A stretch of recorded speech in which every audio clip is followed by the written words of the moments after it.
Bonsoir. Si ce soir vous voyez cette cassette, c'est que mon cœur a cessé de battre et que je ne serai plus parmi vous. J'ai décidé d'enregistrer ce message avant de partir au couvent. Mes valises sont prêtes. Et une dernière fois, je peux regarder ma mémoire CD avec l'émotion que cela peut me procurer. Aujourd'hui, je sais que quand vous verrez cette cassette, bien je serai aux côtés de celui que j'ai toujours aimé, le seul homme qui a compté pour moi, le seul avec qui j'ai partagé ma couche, mon mari, le seul homme que j'aime, Nasser Benchek, et oui, Renaud, le père de tous mes enfants, y compris du petit dernier, Lilian, contrairement à ce que vous avez pu suggérer par le passé. Ce soir, j'ai envie de dire au revoir à chacun d'entre vous. Tout d'abord, à vous, votre Majesté, l'Empereur Raphaël, je vous souhaite un long règne, prospère. J'espère que vous apprendrez à éviter les pièges, à déjouer les manigances et à être un bon souverain. Ne cédez pas trop à la tentation de votre tempérament, si je puis me permettre. Et j'espère vraiment que vous pourrez mener la dynastie au fait de sa gloire. Jérôme Richard Marvendé. Bien des conseils je vous ai donnés, et pourtant vous ne les écoutez pas toujours. Encore récemment, j'ai pu lire que vous aviez du mal avec la neustrie. Mais bon, peu importe, apprenez aussi à être à l'écoute, et puis soyez de temps en temps l'homme de la situation, en apprenant peut-être à mieux communiquer. Je suis sûr que vous êtes capable de cela. Marie-Romane.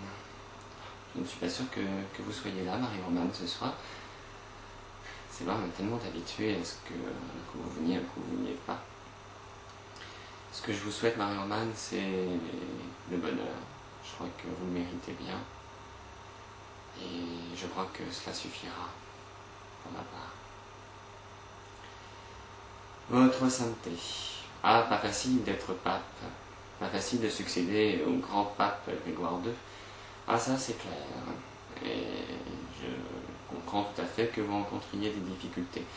Mais surtout, apprenez que pour être un bon pape, il faut surtout s'entourer de sagesse, de conseils, et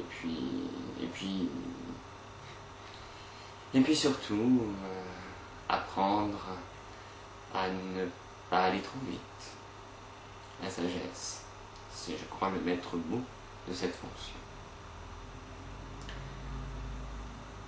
Béatrix, mon neveu, mon neveu lointain, certes, tu m'as l'air plein de fou, tu m'as l'air plein de jeunesse et peut-être plein d'espoir. J'espère qu'une chose, c'est que tu feras la continuité du nom que tu es aujourd'hui le seul à porter, Borghese.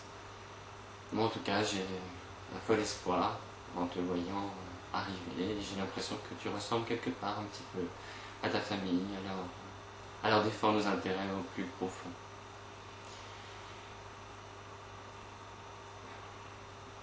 Isis, belle Isis, charmante Isis. Il va vous falloir du courage, la position que vous occupez n'est pas évidente.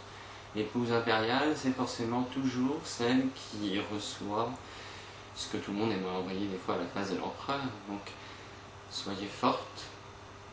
Ne cédez pas à la tentation de répondre à vos détracteurs. Ceux-ci se placent en dessous de vous de toute façon, et ce n'est qu'en les ignorant, comme vous le faites très bien jusqu'à présent, que vous pourrez garder votre dignité et faire voir dans quelle salissure cela se place. Et justement, Athénaïs. Quel dommage que de voir toute l'énergie que vous usez à vouloir provoquer, à vouloir vous faire remarquer plus par les actions spectaculaires que par vos talents, bien pourtant des talents vous en avez, j'en suis persuadé. Mon ami François d'Orléac, duc de Chablis. Oh, je n'aurai qu'un mot. Vous avez été l'un des plus précieux, l'un des plus chers collaborateurs que j'ai pu avoir. Celui qui a traversé avec moi bien des expériences et bien des aventures.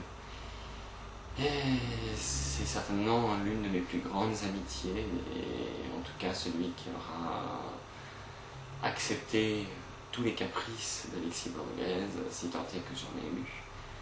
En tout cas, mon cher François, je vous aime vraiment par-dessus tout. Je sais que vous venez de prendre pour épouse la jeune Cassandra, que j'aime énormément aussi. Aussi, je vous souhaite tout le bonheur, même s'il est tardif pour vous, et aussi une descendance digne de ce nom.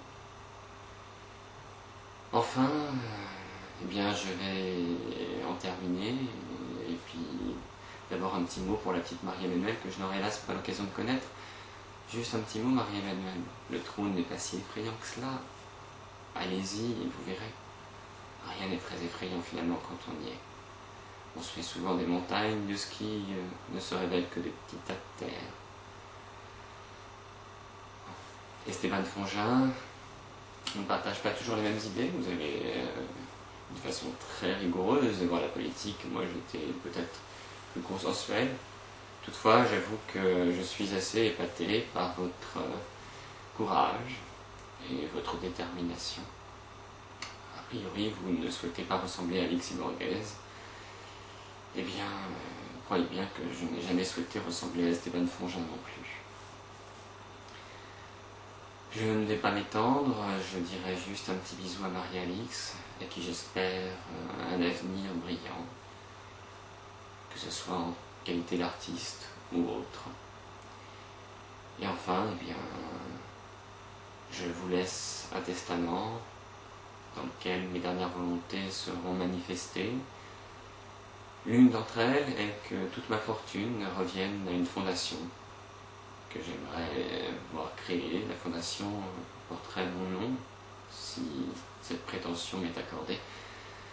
Et cette fondation pourrait protéger les arts, encourager la créativité, et puis prodiguer des conseils, pourquoi pas, puisque ce fut l'une des dernières fonctions que j'ai occupées.